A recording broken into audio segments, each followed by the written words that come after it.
Hello world, I'm Denise. Thank you for joining me on my channel Under My Vine and Fig Tree.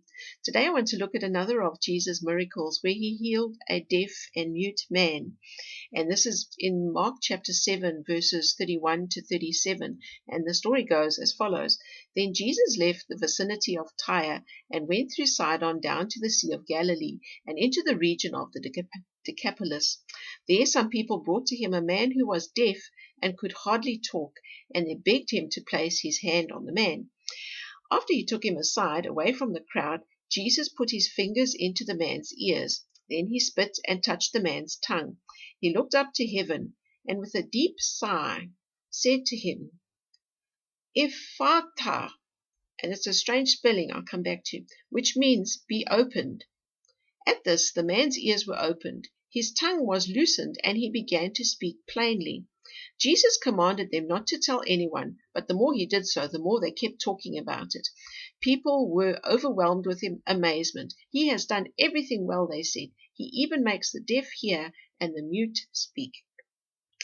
And this unusual spelling of this word Ephata is Ephphatha. Ephphatha. And I'm wondering what it was that Jesus was doing. If this is just a long Ephphatha, or how that worked. But more than that, there's the question that comes that he says in this verse 34. He looked up to heaven and with a deep sigh said to him, Ephphatha, which means be opened. And my question that this whole story hinges on these two questions that come to me. What is this Ephphatha? How does that sound? But another question is, why did Jesus sigh?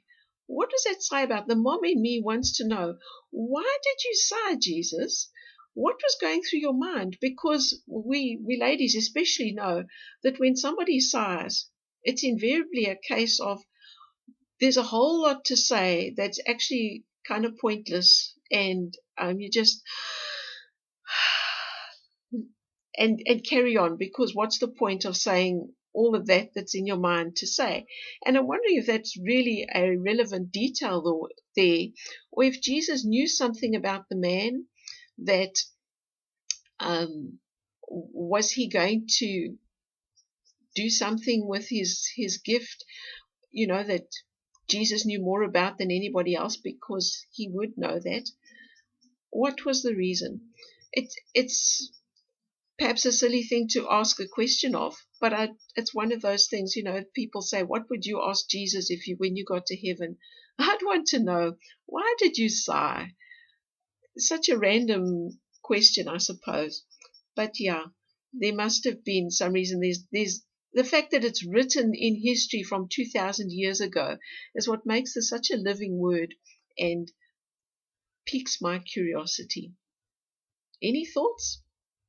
Thanks for listening. Lots of love. God bless. Take care.